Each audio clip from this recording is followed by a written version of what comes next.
Invito, si son tan amables, en esta mañana hermosa que Dios nos regala, a que me acompañen al Evangelio según Mateo. Mateo capítulo 16, verso 24. Mi alma bendice el nombre del Señor. La semana pasada compartimos un tema que, aunque no fue diseñado para que esto fuera una serie, pero lo que vamos a compartir hoy va estrechamente de la mano y es una consecuencia directa de lo que hablamos la semana pasada. Si usted no tuvo la oportunidad de verlo, ahí mismo en la página donde usted está colgado el video de la semana pasada, donde hablamos acerca de cuál es el verdadero concepto bíblico a través desde el Antiguo hasta el Nuevo Testamento de lo que es santidad. Una naturaleza de Dios, parte de su gloria, su hermosura, parte de su carácter. Sin embargo, en países como Puerto Rico, que es donde nosotros estamos basados, para los que nos están viendo de fuera, ese contexto, ese concepto se ha sacado para un lado y para el otro, ¿verdad?, de su origen y de su estandarte bíblico. Unos lo han convertido en aspectos de religiosidad, unos lo han llevado a una experiencia de fanatismo, al punto de que han golpeado, han lastimado, han echado fuera de la iglesia a gente por las reglas de dogmática que ellos han constituido en su visión de lo que es santidad, aunque la Biblia así no lo presenta. Otro extremo también ha ignorado esa verdad bíblica acerca de la obediencia, acerca de vivir una vida que agrade a Dios, ¿verdad?, con la excusa de que es relación y no religión, ¿verdad? Y enseñamos la semana pasada que ambos extremos están incorrectos y son sumamente peligrosos. Y es a la luz de esa experiencia que hoy queremos traer el tema de lo que es discipulado, de lo que es ser un discípulo a la luz de la palabra de Dios. Dice la palabra del Señor en Mateo capítulo 16, verso 24, y si usted ve la iglesia poniéndose de pie, es una acción de reverencia. Nosotros creemos que la Biblia no es un libro de literatura, la Biblia es la palabra de Dios, y ahí Dios tiene potencial para cambiarnos, marcarnos, transformarnos. Y el ponerse de pie es una declaración silenciosa de que reconocemos la autoridad de la Escritura sobre nuestra vida. Amén.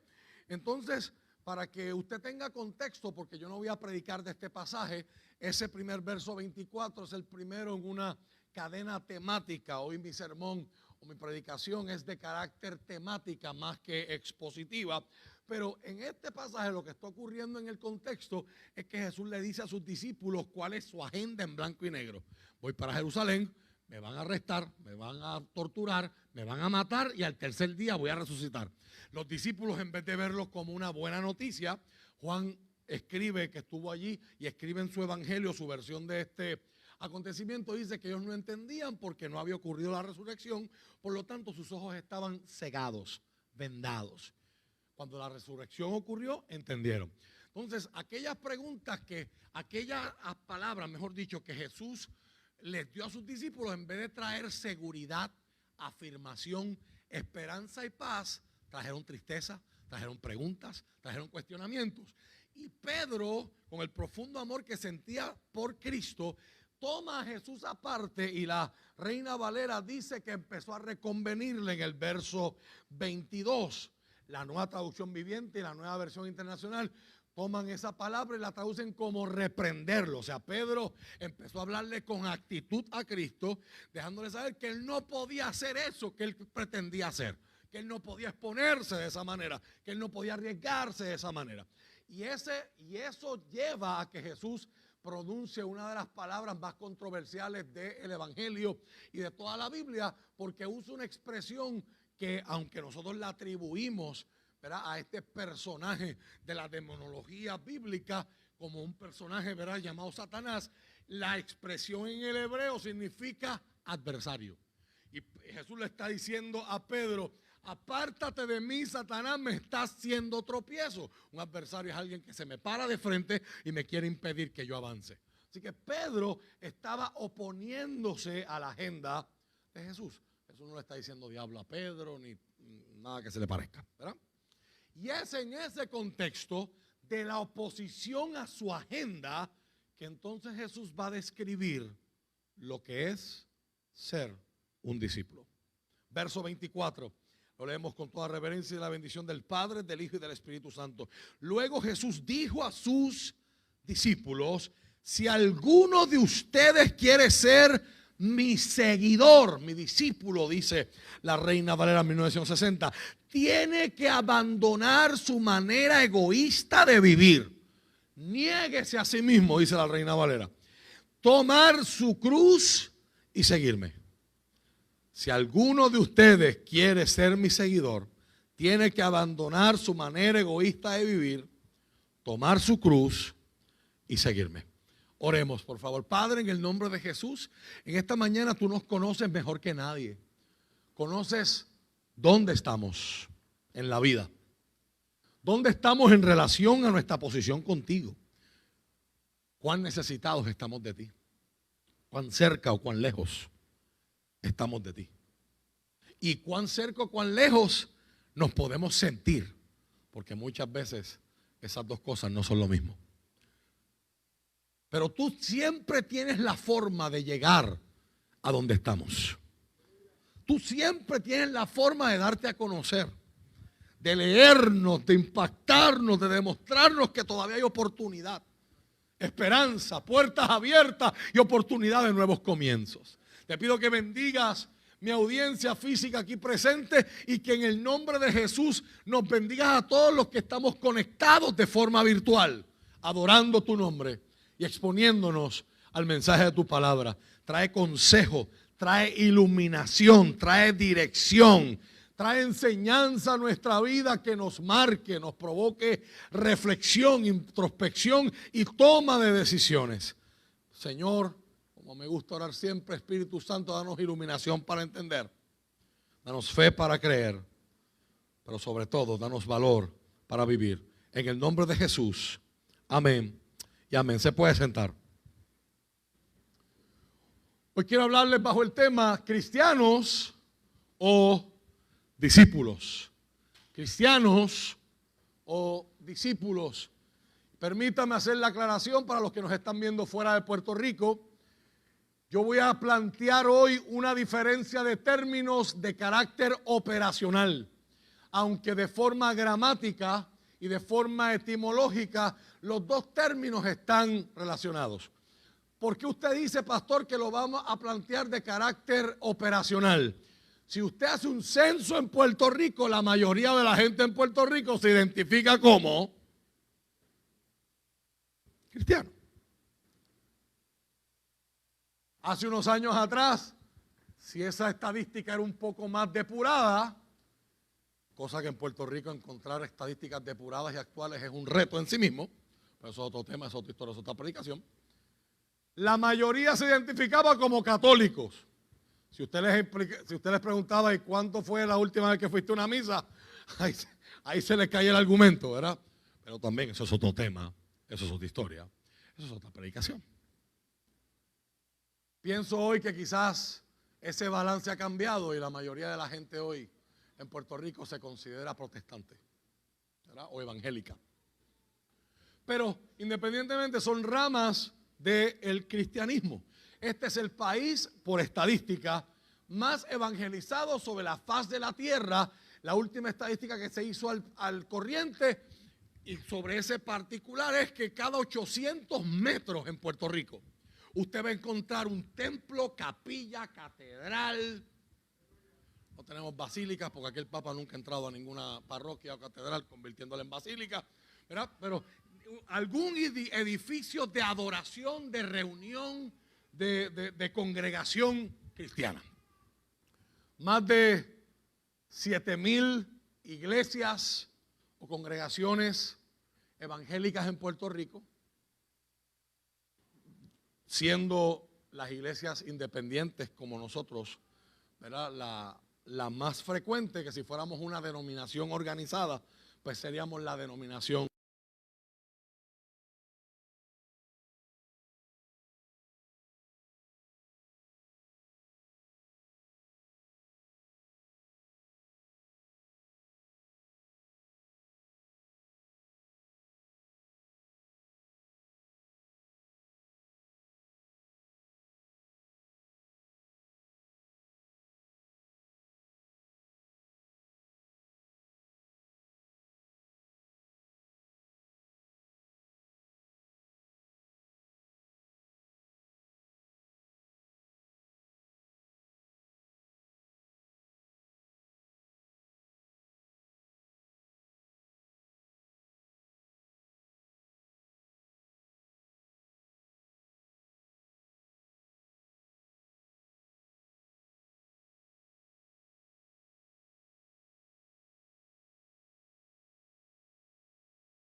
este concepto en la palabra de Dios en el Nuevo Testamento, que es donde se va a expresar y presentar de manera consistente.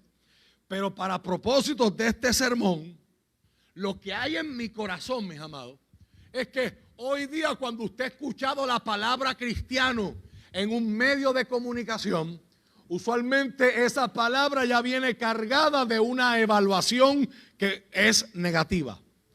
Y esa evaluación negativa puede estar influenciada por la línea editorial del medio que está presentando la noticia o la locución o el mensaje. 2, puede estar influenciada por el prejuicio, que aunque nadie lo acepta, todo el mundo los tiene. Todos los tenemos. Y 3, que es una razón muy lamentable, pero es cierta y hay que reconocerla, en muchos casos esa experiencia está justificada, o esa evaluación está justificada en las experiencias particulares que ese individuo ha tenido con algunas otras personas que se identifican a sí mismos con la fe cristiana o asisten y dicen ser miembros de una congregación. Ciertamente los medios de comunicación no son el lugar y nunca van a ser el lugar para tener un debate teológico, pero la Biblia no se preocupa por esas diferencias porque la Biblia es clara y nos deja saber que hay una iglesia visible y hay una iglesia invisible. Y que la iglesia invisible, que Dios sabe quiénes son, el Señor conoce los que son suyos, dice el apóstol Pablo citando al Antiguo Testamento, la iglesia invisible está dentro de la iglesia visible. Y algún día esa iglesia visible y esa iglesia invisible serán separadas, como Cristo enseñó, las cabras de las ovejas, el trigo de la cizaña y otras metáforas cuando se cumpla Romanos capítulo 18, que dice que la creación aguarda con impaciencia y gemido la manifestación de los verdaderos hijos del Señor. Así que para propósito de este sermón, un discípulo es alguien que sigue a Jesús, permitiéndole a él que lo cambie o que la cambie a ella por el bien del mundo. Versus un creyente o cristiano que asiente y afirma intelectualmente estar de acuerdo con lo que Jesús y la Escritura dice, pero sus vidas no están dirigidas por Jesús ni están orientadas por Él. En tiempos modernos, ambos términos pueden ser utilizados para referirse a alguien que sigue las enseñanzas de Jesús. Pero el término cristiano se ha convertido más como una identificación religiosa en vez de referirse a las acciones de una persona en específico. Aquellos que ven a Jesús como su salvador personal y aceptan las creencias del cristianismo pueden ser llamados cristianos.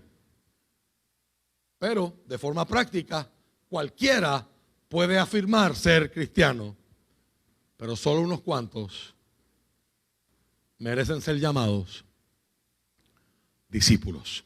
¿De dónde viene el término cristiano? La palabra cristiano aparece 3 veces en el Nuevo Testamento. Quiero enseñarte esas 3 veces, hablarte con evidencia. Hechos capítulo 11, verso 26.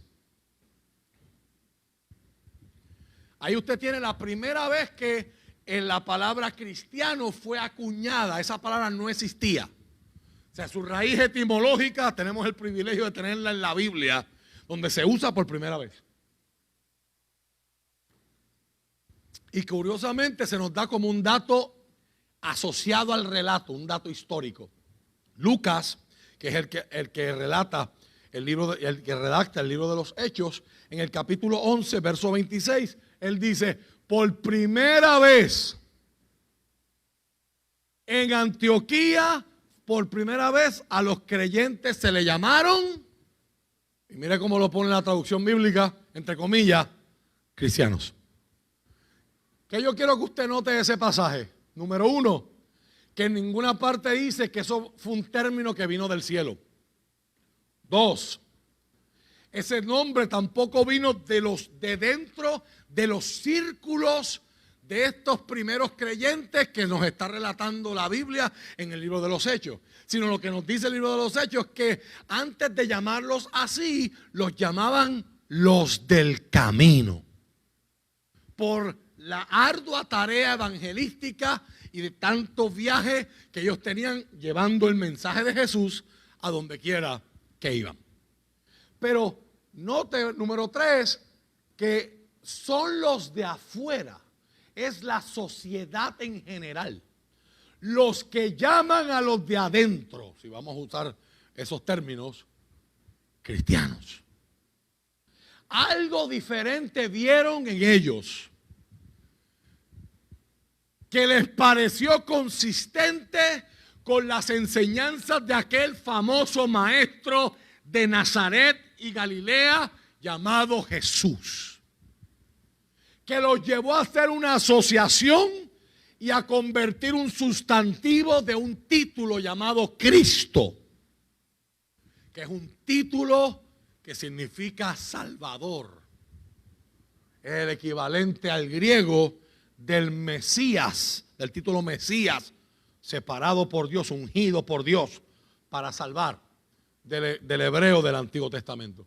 Ese título de Cristo como Salvador ahora se lo atribuyen a los seguidores de Cristo, queriendo decir, si hacemos una aproximación etimológica, del Salvador, los salvados. ¿Sí o no? Los seguidores del Salvador. En ese mismo libro, en el capítulo 26, Hechos 26, verso 28, vemos la segunda vez que el término se usa en toda la Escritura. Y el contexto de este verso es que Pablo había sido arrestado por predicar, pero Pablo, en una situación bien parecida a nosotros los puertorriqueños, tenía doble ciudadanía, doble identidad. Y Pablo se vale de la facultad de las leyes que lo asisten y dice: yo tengo derecho a un juicio, yo soy ciudadano romano. Y en medio de ese trámite legal se le dan unas entrevistas con gobernadores y reyes de la ciudad para evaluar si el asunto llegaba hasta César, donde él quería ir. Agripa interrumpe a Pablo y le hace un reto y le dice: ¿acaso piensas que puedes persuadirme para que me convierta en cristiano en tan poco tiempo? ¿Qué tan poco tiempo era? Le van a dar un tiempo para que él hable, para que él, como arrestado, como convicto, como acusado, se defienda. ¿Tú crees, Pablo, que en este tiempo que te vamos a dar, en tan poco tiempo, tú puedes convencerme, persuadirme de ser cristiano? El capítulo termina, Pablo da su discurso y Agripa dice al final: por poco me persuade a ser cristiano. De hecho, lo interrumpió para empezar y lo interrumpió para terminar. Lo deja haber terminado, quién sabe si él por poco. Pero eso es otro tema para otro sermón. ¿Cuánta gente en el cielo esa va a ser su expresión? Por poco. Por poco yo seguí a Jesús, por poco yo caminé en el camino, por poco yo me gradúo, por poco yo rebajo, por poco. Bueno, nosotros hemos visto otra predicación. Vamos a decir que el grupo de los por poco es bien grande,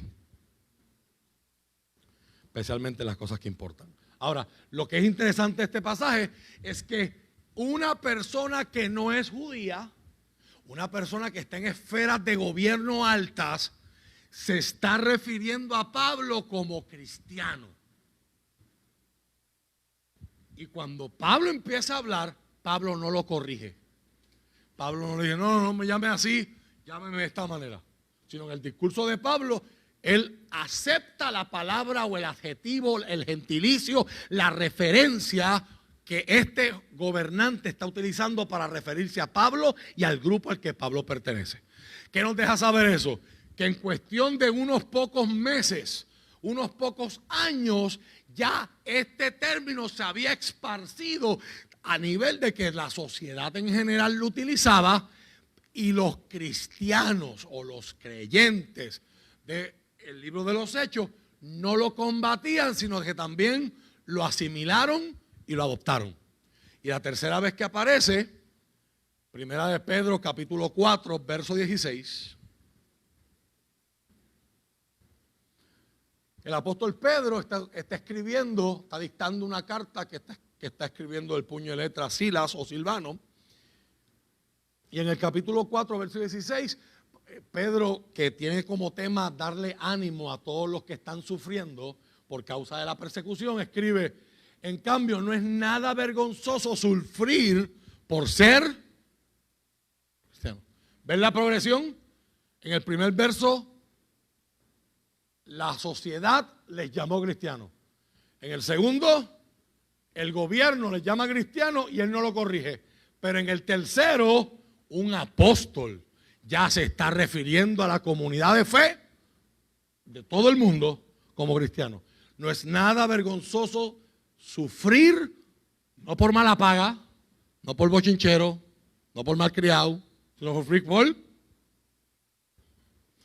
es importante, ¿verdad? Que se establezca esa diferencia. Aquí él está hablando de persecución. Tribulación es el término técnico. Sufrimiento de discrimen, presión de grupo, ser el ridículo o, en el caso de ellos en aquella sociedad, maltrato físico, persecución a nivel laboral y hasta la pérdida de la vida por causa de su fe. Alaben a Dios por el privilegio de que los llamen por el nombre de Cristo. Eso es lo que era. Sin embargo, hoy hay que hablar de lo que es. Esas son las únicas veces, como les enseñé, que la palabra discípulo aparece, que la palabra cristiano, mejor dicho, aparece en el original del Nuevo Testamento en el lenguaje griego koiné. Sin embargo, la palabra discípulo, que es la palabra matetes en griego, aparece un total de 268 veces en el Nuevo Testamento nada más. Y de esas 268 veces, 240 se traduce como discípulo. Y discípulo se traduce literalmente el término como pupilo, aprendiz, uno que está siendo enseñado. Pero si yo lo dejo ahí, no te explico el concepto completo, porque los traductores y los escritores del Nuevo Testamento están tratando de plasmar en un idioma que era el inglés de aquel tiempo, el idioma que se hablaba en todas partes del mundo, algo que no venía de ese idioma, algo que venía de un idioma autóctono como el arameo o como el hebreo en el caso de ellos. Entonces, el concepto hebreo que ellos están tratando de rescatar o traducir y transportar en el concepto matetes, que es discípulo, no solamente es alguien que se sienta a aprender, alguien que está siendo enseñado, pupilo. Es el concepto de alguien, literalmente en el hebreo significa alguien que se sienta a los pies de otro. Y aquí empiezan nuestros problemas por causa de nuestra distancia cultural y nuestra distancia cronológica.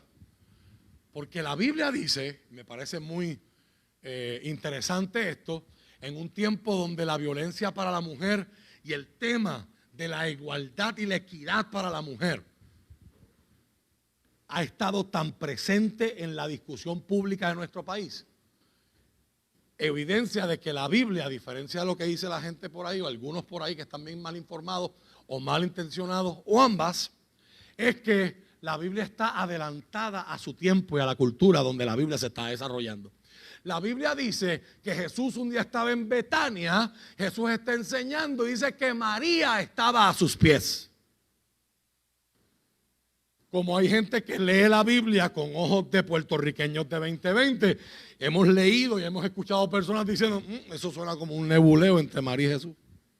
Eso de María estar acostada en los pies de él, eso suena como que medio, no sé, como que hay unos cariñitos por ahí que se están leyendo en su experiencia como puertorriqueño. ¿Qué es lo que la Biblia está diciendo? La Biblia está diciendo, y tenga esto en contexto, en el judaísmo, los grandes maestros del judaísmo, que no son los del Antiguo Testamento, son gente que no aparece en la traducción bíblica, enseñaban y decían, es mejor coger la ley sagrada de Dios y echarle en un zafacón antes de enseñárselo a una mujer.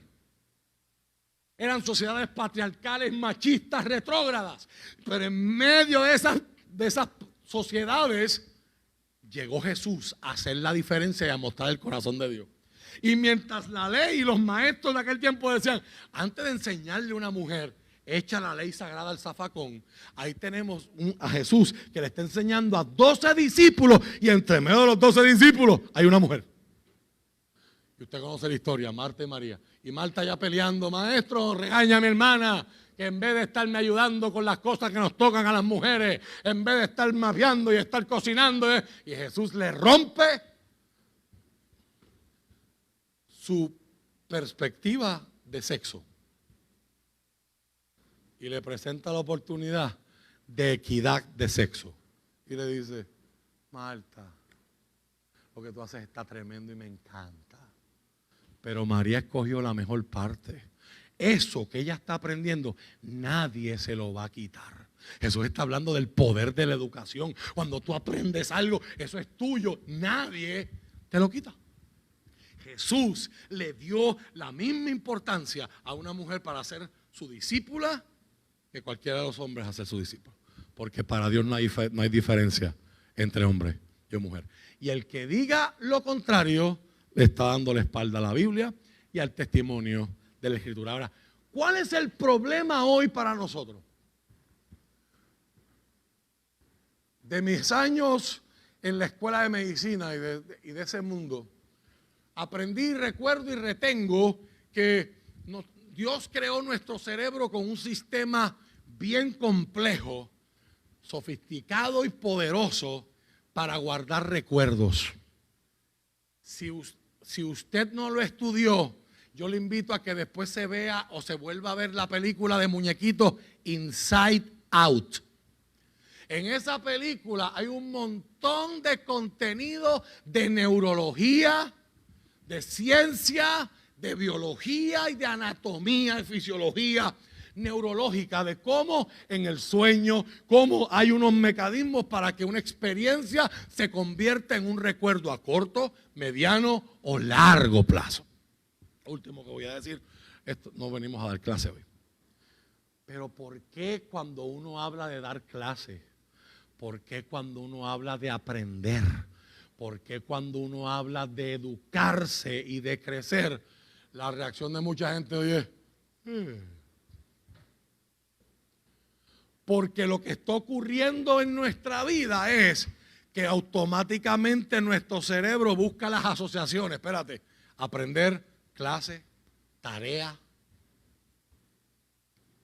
leer. Y él busca. Y llega la primera mala experiencia que tuviste. Te obligaron a leer La Charca. Te obligaron a leer La Llamarada. Te obligaron a leer El Quijote. ¿Alguien quiere testificar en esta mañana?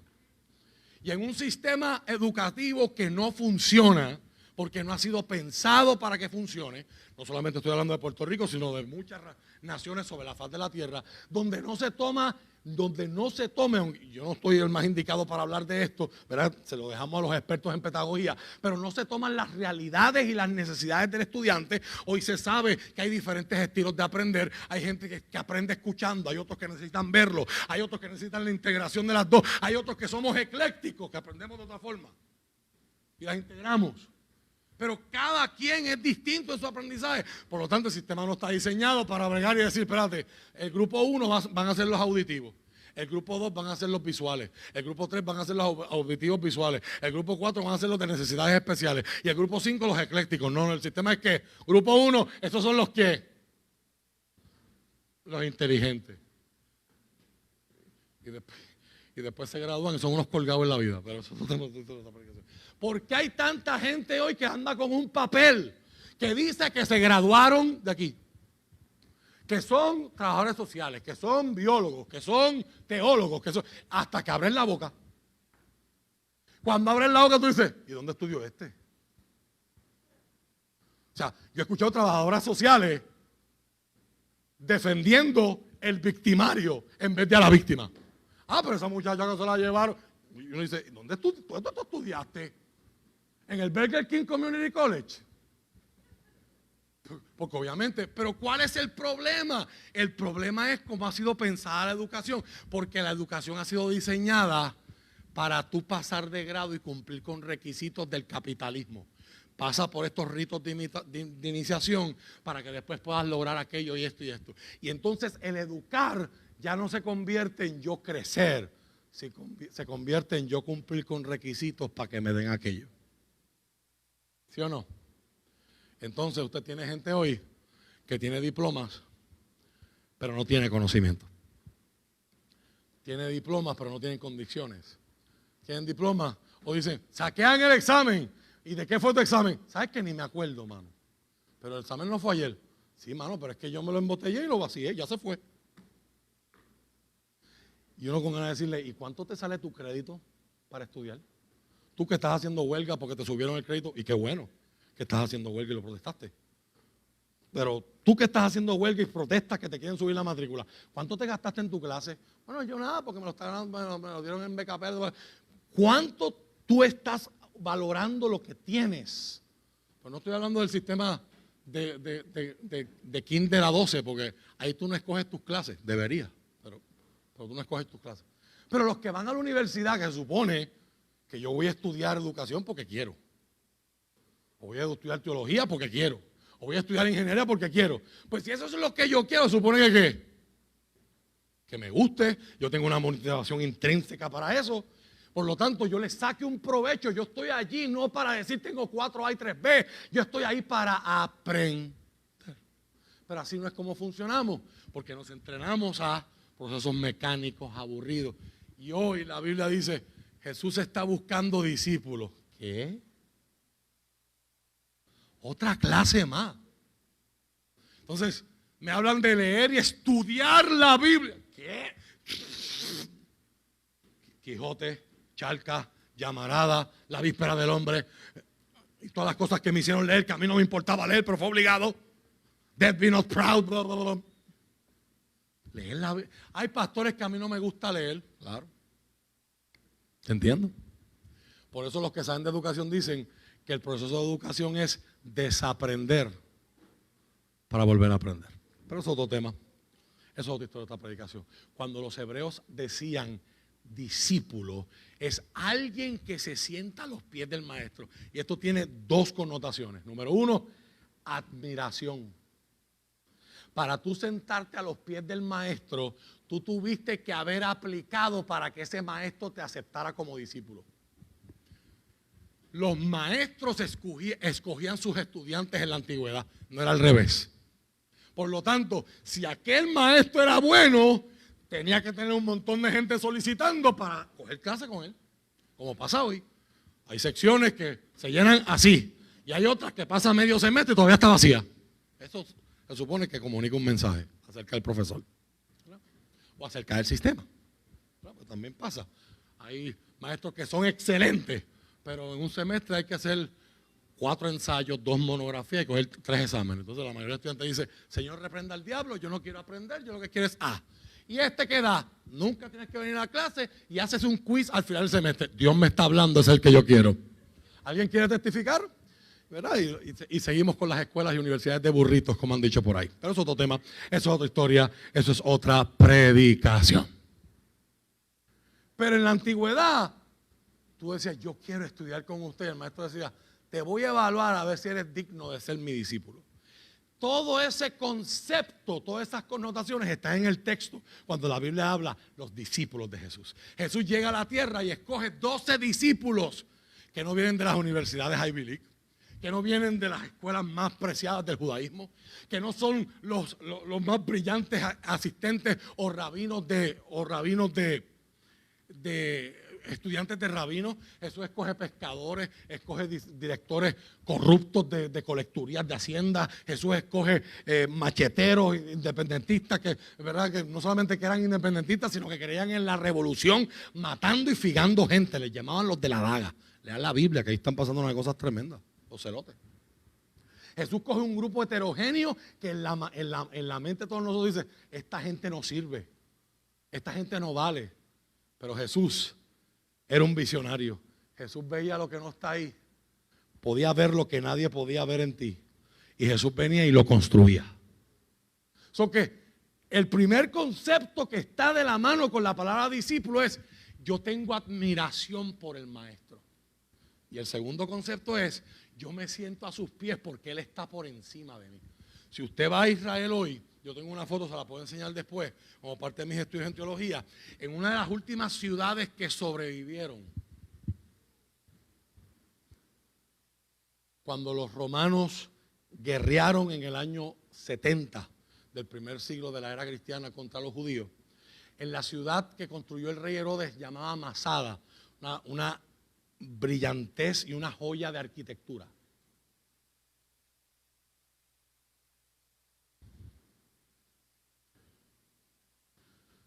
Hay otro en la oficina.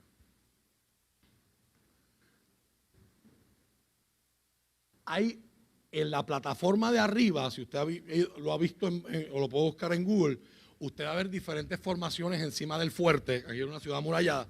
Y yo tengo una foto donde literalmente hay una pasarela en roca. Y todo el mundo le llamó la atención la pasarela en roca, y nuestro maestro y instructor nos dijo: en esa pasarela se paraba el maestro. Y el maestro comenzó a hablar. Los hebreos, los judíos eran bien prácticos, eran bien funcionales. Literalmente sentarte a los pies era. Él se paraba en la plataforma y tú no estás mirándolo a la cara, tú lo estás mirando a los pies. Y él está más alto que tú. Y él enseña y tú copias. Y él enseña y tú escuchas. ¿Y cuál es la meta? La aspiración no es sacar A en la clase. La aspiración es que algún día yo me parezca a él. Yo lo admiro tanto. Yo lo respeto tanto. Que algún día cuando yo hable alguien diga: tú cogiste clase con fulana, ¿verdad? Tú se nota que pasaste por las manos de fulano. Y eso le traía honra al maestro, pero le traía más honra ¿a quién? Al estudiante. Me parezco a. Y eso es lo que se ha perdido hoy. Ese es mi argumento para ustedes antes de cerrar en esta mañana, principio de tarde. Esto se ha perdido en el concepto cristiano versus el concepto discípulo, que es el que se usa en la escritura 268 veces, 240 de ellas traducidas como matetes, discípulo, aprendiz, pupilo. Alguien que admira al maestro, se sienta a sus pies y quiere ser como él. Ya te di el mensaje, pero déjeme cerrar con la explicación. Jesús responde la aseveración de Pedro, y Jesús dice en el texto que leímos hoy 3 cosas acerca de los que quieren ser sus discípulos. Quien quiera que sea ser mi discípulo. Número 1, esto es revolucionario, porque te acabo de decir que los maestros escogían los discípulos. Pero Jesús está abriendo la puerta y está diciendo: yo no tengo aquí no hay Ivy League, aquí no hay que coger College Board, ni MCAT, ni nada de esas cosas, ni ese tiene. El que quiera ser mi discípulo, yo lo enseño. Yo le comparto lo mío al que lo quiera. Ahora, hay unos requisitos. ¿Cuál es el primer requisito? Tiene que estar dispuesto a dejar su manera egoísta de vivir. Tiene que estar dispuesto a negarse a sí mismo. Es un principio básico. ¿Por qué? Porque tú te lo sabes ya todo, ¿para qué quieres aprender? ¿Para qué Jesús le va a enseñar a alguien que ya se lo sabe todo? Por eso el libro de Proverbios, el libro de Eclesiastés hablan, y el libro de los Salmos son literatura poética y de sabiduría, hablan de lo irónico que es un necio que se lo cree, que se lo sabe todo y no sabe nada. ¿Para qué un necio va a aprender de Dios? ¿Para qué? Versos como en Proverbios dice: ¿para qué discutes con un necio? No vale la pena. Él no va a cambiar su posición. No bote saliva. Literalmente la Biblia dice: no bote saliva. Una de esas traducciones. 2, tiene que tomar su cruz. Tomar su cruz implica el sacrificio que hay que estar dispuesto a vivir para lograr cumplir con una meta. Para Jesús, su cruz era la voluntad del Padre. Por lo tanto, tomar la cruz significa obedecer la agenda de Dios sin importar el sufrimiento o sacrificio que esa agenda conlleve en mi vida. Y 3, Deje su manera egoísta de vivir. Tome su cruz y siga mis pisadas. ¿Qué siga mis pisadas? Pisa donde yo piso, habla como yo hablo, ama como yo amo, abraza como yo abrazo, camina como yo camino, vive como yo vivo.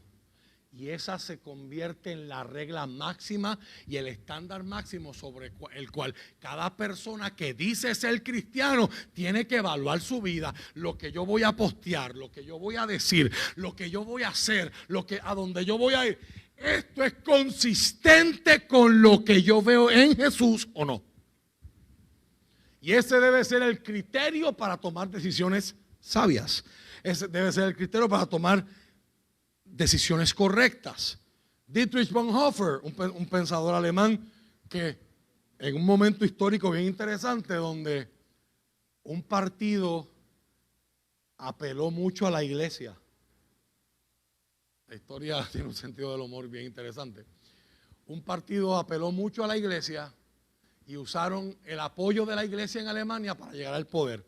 Ese partido usted lo conoce como los nazis. Aunque la mayoría de las iglesias lo apoyaron, hubo pensadores como este que murieron fusilados por Hitler. Porque entendían que las posturas de aquel partido no eran consistentes con la escritura, especialmente con las posturas que tenían que ver con el racismo. Y les costó la vida, y él la dio gladly. Una de las cosas que este hombre dijo en su libro El costo del discipulado: la cruz está puesta sobre cada cristiano. El primer sufrimiento que nos hace parecernos a Cristo, que cada hombre y mujer debe experimentar, es el llamado a abandonar the attachments of the world, las cosas de este mundo que me amarran y después se me hace difícil soltarlas. Y de eso podemos dar 1000 ejemplos. Usted analice su vida, yo analizo mi vida. ¿Qué cosas de este mundo yo tengo muy apego? Siento mucho apego. Hay gente que el carro no le importa, lo puede chocar mañana y ven el carro como una herramienta, pero hay otros que, imagínate, a veces mi esposa va guiando detrás de gente y usted sabe que en Puerto Rico no es si coges el hoyo, es cuál hoyo vas a coger. ¿Verdad? Usted sabe que llega el momento tú dices, ok, ¿cuál es menos malo? Este es un cráter lunar y esto es un abismo como las Marianas Trench, ¿verdad? Aquí se me explota la goma y aquí se me daña el tren delantero. ¿Cuál de las dos? ¿Alguien quiere testificar? Y hay gente, ¿verdad?, que pues tiene tanto amor por su carro que en una carretera de 45 millas van a media. Y una vez a mi esposa se le zafó esa frase y dijo: mijo, coge el carro, vamos montártelo encima y cárgalo. Y yo no sacaste ese dicho. Me lo inventé ahora, ¿verdad?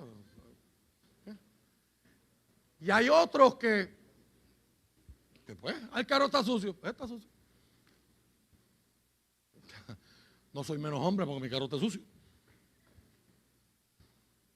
No soy menos hombre porque mi carro está regado. No, el carro tiene que estar filoteado. Whatever. Ahí usted.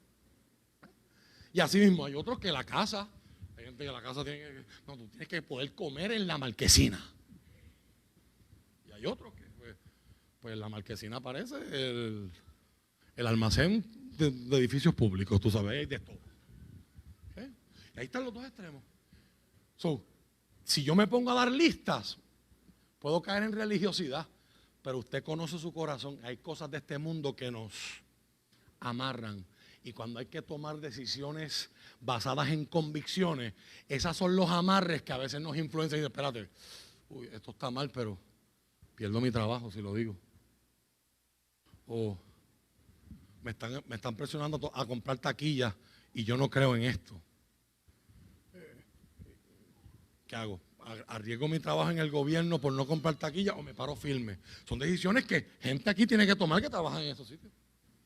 O yo soy empresario y yo tengo contrato y yo trato de subastar, de entrar en las subastas del gobierno y ya me mandaron las taquillas para pagar 1,000 pesos un plato y 5,000 el otro. Y si no lo pago, o es que yo no sé quién va a salir, tengo que pagársela a aquel, tengo que pagársela a este, pues si no después no me dan dos contratos. O yo voy a basarme en mi excelencia y no en mis palas. Son decisiones que la gente tiene que tomar. Eso es lo que Bonhoeffer llamaba los attachments of the world. yo quiero cerrar hoy presentándote otro espejo adicional.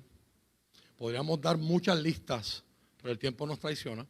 En Lucas capítulo 5 encontramos la historia donde Pedro se encuentra con Jesús por primera vez. Usted y yo conocemos esa historia, lo hemos escuchado como la famosa pesca milagrosa. En esa historia yo veo 3 características interesantes acerca de lo que es un discípulo. Pedro ha estado pescando toda la noche. Jesús le pide el bote y usa su bote como púlpito, como plataforma de enseñanza para la multitud que vino a verlo en la orilla de la playa. Al final, Jesús le dice a Pedro, gracias por traerme, gracias por prestarme el bote. Cuando Jesús se va, dice, vuelve a lo profundo y echa la red otra vez.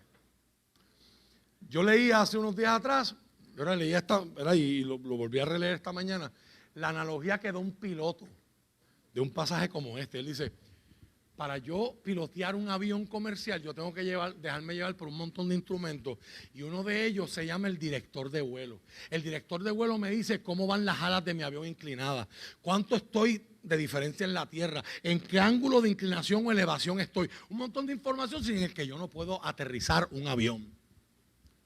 Imagínense que yo no puedo, y él daba el ejemplo de la ciudad de Detroit, que aparentemente ese aeropuerto es bien difícil por las corrientes de viento que hay, etcétera. Y a veces, no sé si a usted le ha pasado, a mí me ha pasado muchas veces cuando voy a Nueva York, que a veces no se puede aterrizar de la primera vez y nos ponen a dar vueltas. Hay tanto tráfico aéreo que nos ponen a dar vueltas hasta que le den permiso para poder aterrizar los aviones. Si hay nieve en la pista, lo que sea que esté pasando. Imagínese que usted no puede aterrizar porque no pudiste, hay mucho viento, las corrientes, es peligroso, lo que sea, volviste a dar otro paso y de momento te tocan la puerta. Esta historia fue escrita antes del 9/11 del 2001. Hoy si usted le toca la puerta a un piloto en medio vuelo, lo que puede terminar es arrestado. Pero antes, imagínate que te tocan la puerta. ¿Sí? ¿Cómo le puedo ayudar? Apague esos instrumentos y hágalo usted, mira, hágalo de oído. Hágalo como usted quiera. ¿Y usted es piloto? No, yo soy carpintero. ¿Usted ha piloteado un avión antes? No, pero hágalo. Apague el instrumento y hágalo. Este era el equivalente de lo que Jesús le estaba diciendo a Pedro. Pedro era un pescador experto. Había estado toda la noche pescando y no agarró nada, ni un catarro. Y viene Jesús, que es un carpintero, y le dice, vete allá, donde está bien profundo, y echa la red otra vez. Y usted y yo conocemos a Pedro. Más adelante en la Escritura conocemos a Pedro. Usted sabe que Pedro era impulsivo y a veces hablaba primero y pensaba después. Pero ese día parece que no tenía mucha confianza. No se atrevió a salir de atrás para adelante a Jesús. Lo acaba de escuchar predicar. Y Pedro dice, yo he estado toda la noche pescando y no pesqué nada. Pero en tu palabra voy a echar la red. O sea, lo voy a hacer porque tú me lo dices. Un discípulo es obediente. Pedro no entendió la instrucción de Cristo. Pedro no estaba de acuerdo con la instrucción de Cristo, pero lo hizo como quiera. Hay veces que Dios te va a decir perdona y tú no vas a entender. Y tampoco vas a estar de acuerdo, pero te hace falta. Volvemos. Si usted no entendió lo de la admiración, que para ti Jesús es cualquier cosa, la Biblia es cualquier cosa, pues esto no te aplica. Tú no eres un discípulo. Pero si tú eres un discípulo, por encima de todo el mundo sobre la faz de esta tierra está Jesús. Y si Jesús dice, tú haces. ¿Por qué? Porque Él lo dijo. And that's enough. That's reason enough. He said it. Es razón suficiente. Él lo dijo.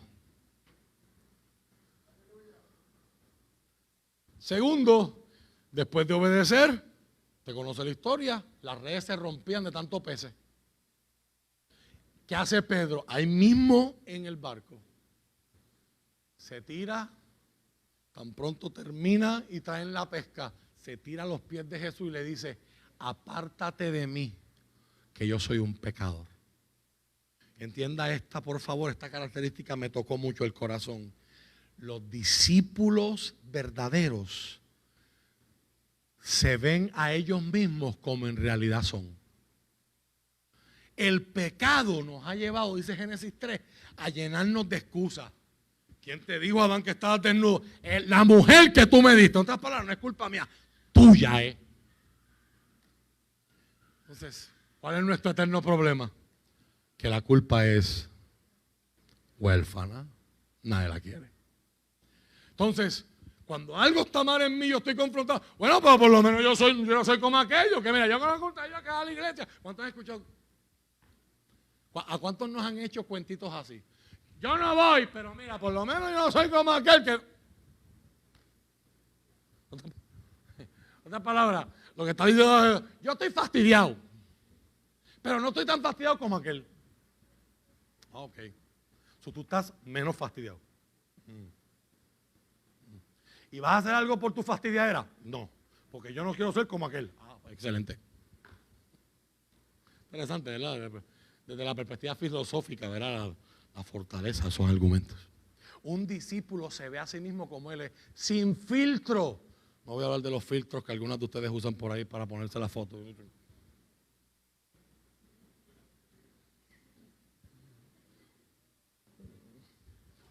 Oye, bajó 20 libras de ayer para hoy. Sean felices, sean felices. Posteen lo que vayan a postear, sean felices. Y ustedes. Pero un discípulo no pone filtro. Un discípulo no dice, Señor, yo estoy mal, pero aquel está peor que yo. Un discípulo dice, examíname, Señor, y prueba mi corazón. Esta es mi realidad. Yo soy un pecador. Yo estoy roto por dentro, Señor. Yo estoy herido. Yo me siento... Esta es mi realidad, Señor. Y 3. Aquel día Pedro recibió el equivalente de pegarte en la lotería. O sea, la pesca que Pedro hizo aquel día con su compañía de pesca lo posicionaba para Pedro poder decir, me voy a comprar 15 barcos ahora y ya la gente no va a hablar de Bumble Beach Tuna. La gente va a hablar de Pedro Tuna. O sea, yo me voy a quedar, yo voy a tener el monopolio ahora y hasta el gobierno va a tener que hacer la PP conmigo. Pero ¿qué hace Pedro? Pedro y sus compañeros y sus socios en la compañía de pesca venden el dinero y se encargan de proveer para sus familias, esposas, hijos. Y de ahí en adelante ellos se van con Jesús. No es un acto de irresponsabilidad porque ya habían dejado a sus familias provistas dentro de aquel esquema donde el hombre es el proveedor. Se pueden ir con Jesús y dejan todo por seguir a Jesús. O sea, Pedro pudo haber sido el pescador más famoso de Galilea después de aquella pesca. Y Pedro lo dejó todo y se fue con aquel que le dijo, tranquilo, desde hoy en adelante serás pescador de hombres. Serás otra cosa. Los discípulos de Jesús número 3 son gente apasionada, gente obediente, gente que se ven a sí mismos por cómo son, su realidad. Y 3, gente que no quiere otra cosa que no sea Jesús. Hace 2 años atrás, en una campaña de jóvenes de Yadai, bajo el tema de Passion, un compañero llamado Daniel Serrano predicó aquí sobre Pablo, hablando a los filipenses, y dijo que una persona apasionada se conoce por lo que busca y por lo que está dispuesto a dejar por aquello que está buscando. La Biblia tiene las historias y las parábolas de la perla de gran precio, donde aquel que encuentra ese comerciante, ese que conoce perla, encuentra esa perla y dice, esta lo vale todo, vende todo lo que tiene por quedarse con aquella perla, porque sabe que está teniendo ganancias. Y cuento otra historia de este hombre que va arando para otro, un terreno para que se pueda sembrar, y de momento la cuchilla, ¡cling! Cuando mira, hay un tesoro escondido en el campo, pero el campo no es de él. Vuelve y pone la tierra como está, y va donde el dueño del terreno, le dice, te quiero comprar el terreno. Y mientras el dueño del terreno no valora su propio terreno, se lo vende, aquel otro vende todo lo que tiene para quedarse con algo mejor. Son historias que ilustran la decisión que tiene que tomar el ser humano de seguir o no seguir a Jesús. Al fin y al cabo, Dios ama tanto al ser humano y lo respeta tanto, que Dios va a honrar y a respetar la decisión que el ser humano decida. Ser discípulo de Jesús o rechazar a Jesús.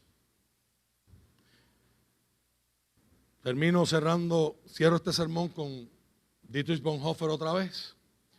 Christianity without discipleship is always Christianity without Christ. El cristianismo, la cristiandad sin discipulado es siempre cristianismo sin Cristo. Él habla de cheap grace, gracia barata. Es la gracia que nos echamos nosotros a nosotros mismos. Gracia barata es predicar perdón sin requerir arrepentimiento. Predicar bautismo sin requerir la disciplina de la iglesia. Predicar santa cena, comunión, eucaristía sin exigir confesión. Gracia barata es gracia sin discipulado. Gracia sin la cruz. Gracia sin Jesucristo. Sin su vida y su encarnación. Los discípulos, ¿cómo vivían? Hechos 2:42 dice, todos los creyentes se dedicaban a las enseñanzas de los apóstoles, a la comunión fraternal, a participar juntos en las comidas, entre ellas la cena del Señor y a la oración. Mire qué modelo de iglesia, qué modelo de comunidad de fe. Pero eso es un mensaje para otro día, esto nada más un peek preview.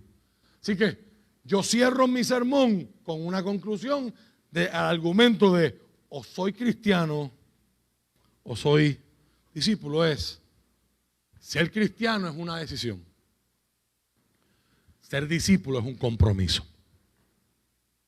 ¿Cuál de las dos va a elegir usted? Que el Señor nos bendiga, que el Señor nos ayude